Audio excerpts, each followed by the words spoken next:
Roylan, blunder ka na naman. And white is definitely winning at nakapag-battery na siya ng queen and rook. Mag-one piece up siya. This is one of the most satisfying endgame that you'll ever witness. From losing position into winning position. It starts with knight takes knight doon sa e5 and kinain niya yung aking bishop sa b7 and pwersadong gumalaw ang aking king doon sa f8 square.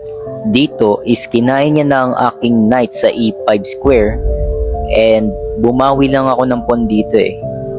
May nag-iisip pa si Roylan. Yun, kinain ko yung pawn doon sa may d4 para may bawi man lang kahit papano. So dito, nag-king move muna siya para iwas doon sa aking diagonal na queen kasi baka magkaroon ng open check once na ginalaw ko yung pawn doon sa aking d4. And at this point of the game, hindi ko na alam ang aking gagawin kaya in-apply ko lang yung ginawa ko doon sa last video which is yun, nilagay ko yung rook sa open file para meron man lang laman yung tira ko. Ito, presadong gumalaw ang aking king kasi chinek niya ako and kinain niya yung aking pawn doon sa g7 square which is lamang na siya. lamang na talaga. Kaya dito nang gugulo na lang ako. Nilagay ko yung aking rook doon sa may 7th rank or sa 2nd rank rather kasi black nga pala ako. Para may panggulo ako ng konti kasi kakain yung pawn dyan isa-isa. Nag-battery na naman siya dito naman sa 7th rank para kainin yung pawn ko doon sa f7 square. Kaya umiwas ang aking king kasi may mating threat. Bilis tumira ng both side. Low on time na kasi itong pareho eh. Kaya may kita yung bilis tumira. Tapos best move pa pala eh, no? Angas naman. Yun, kinain niya na yung pawn ko sa f7 at persado naman gumalaw ang aking king doon sa c8 square.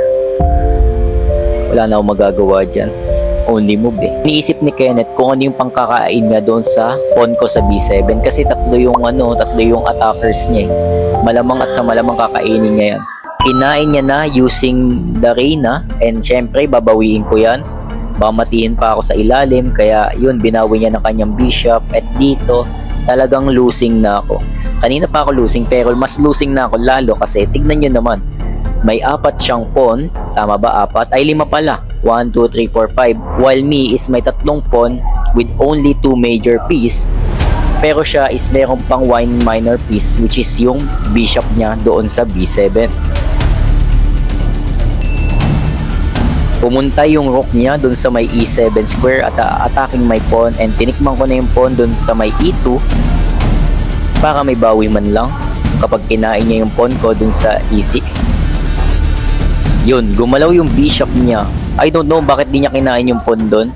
But anyway, ako ang kumain dun sa pawn sa e5 and defending my pawn dun sa e6 at nag-push siya ng pawn sa my g-file.